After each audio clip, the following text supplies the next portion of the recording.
My name is Joseph. I have two questions to ask.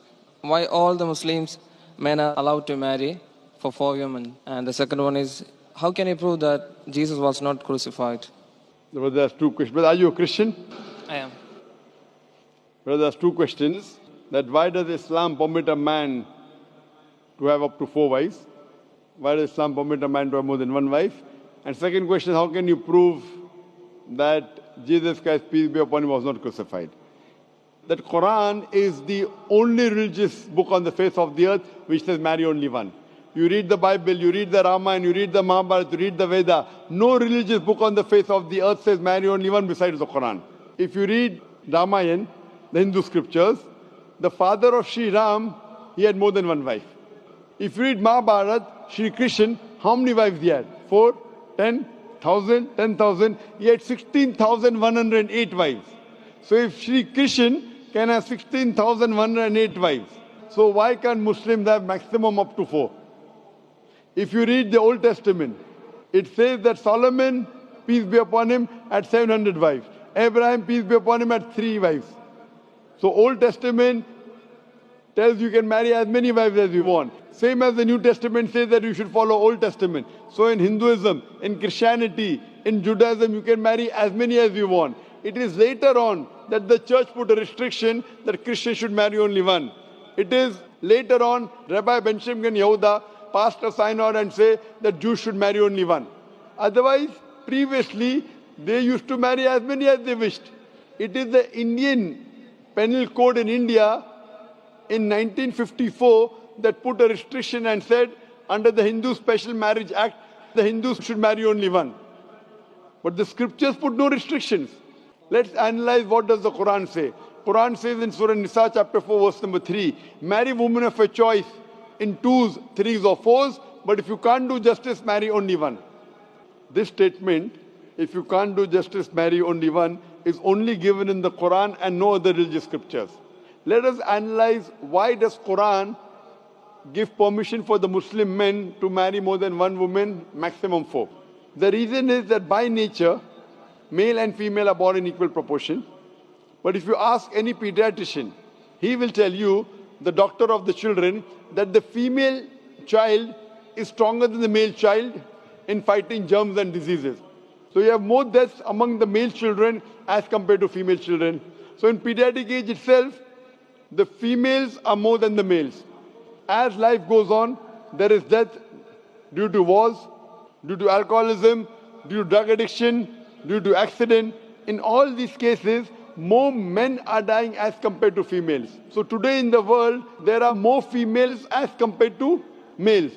In few countries, like India and China, the female population is less than the male population because of female feticide and female infanticide. In India, according to a BBC report, every day more than 1,000 fetuses are being aborted after they are identified as females. If you multiply this figure by 365, you get a total of more than 1 million fetuses are being aborted every year in India after they are identified that they are females. According to the Tamil Nadu government hospital report, out of 10 females born alive, 4 are put to death. If you stop this evil practice of female feticide and female infanticide in India, even in India, the female population will become more than the male population. Even in China, if you stop this evil practice, the female population will become more than the male population. Today, if you analyze, in USA alone, there are 4.7 million females more than males. In UK alone, there are 1.2 million females more than males. In Germany alone, there are 1.6 million females more than males. In Russia alone, there are 10.6 million females more than males. And God alone knows that how many females are more than males throughout the world. If I agree with you that one man should only marry one woman, and suppose your sister happens to live in America, or suppose my sister happens to live in USA, and the market is saturated, every man has found a wife for himself, yet there will be 4.7 million females who will not find life partner. And if your sister happens to be one of them, or if my sister happens to be one of the 4.7 million females who have not found a life partner for themselves, the only option for them is that she either marries a man who already has a wife, or becomes public property. Public property, such a harsh word. It is the most sophisticated word I can use. I cannot use a better word. You know, in America, today the statistics tell us, on average, a man has 8 different sexual partners before he settles down with one. Having mistresses in US is very common. 5, 10, 20, 30, no problem. Having more than one legal wife, it doesn't go down their throat. When a woman is a mistress, she doesn't get her rights. She is dishonored. She is not treated well. In Islam, when a woman becomes the second wife, she gets the honor, she gets the right, she's treated well. Any modest woman, if you ask her, that would you prefer being a second wife of a man who's already married or become public property, they would opt for the first. So Islam has given permission for some men to have more than one wife to protect the modesty of the woman. Coming to your second question. Is it allowed for ladies to marry 4 men? Brother, you're asking counter question, the time is limited. You asked 2 questions, now you're asking a 3rd question. Are you convinced with the first answer? I'm convinced with the first one. MashaAllah, so you're convinced, okay. The brother asked that, is a woman allowed to have more than one husband? If you do that, this problem will be exaggerated more. I mean in Muslims, in Muslims. As it is, women are more than men. If women marry more than one husband, the problem will be exaggerated. Point number 1. Point number 2, if a man has more than one wife and if the child is born, you can easily identify who is the father, who is the mother. If a woman has more than one husband and if the child is born... But DNA is still allowed. Brother, let me finish the answer, na? You asked the question, was I interfering? Was I interrupting? Yes or no? No. No. So why are you interrupting? After I finish, you can ask, na? I'm a medical doctor. Are you a medical doctor? No. I'm a medical doctor. I know about DNA testing. I'll come to it. Once, if a woman has more than one husband, 2 husbands, and if a child is born, and if he goes to admit in the school, and if the question, who's your father, she'll have to give 2 names.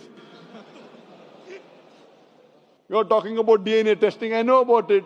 DNA testing is recent. Was DNA testing there 50 years back? Was it there? No. It's a new recent discovery, yet it's not 100%. Even if I agree it's 100%, it is now, it wasn't there before. Islam is there since time immemorial. And this is not the only reason. Even if I agree tomorrow it becomes 100% perfect, this is not the only reason. Today science tells us that man is more polygamous in nature as compared to the female. Today science tells us that during menstrual cycle, the female undergoes certain psychological changes. It's not possible for her to do the role of multiple wives. But a man doesn't undergo these changes. It's possible for him to do a role of multiple husbands.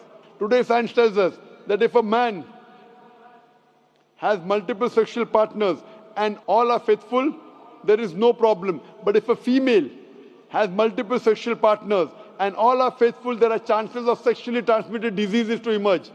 And that disease will go back to the male partner. So medically, it is not acceptable that a female has multiple partners, but medically and scientifically, it's acceptable that a male can have multiple partners.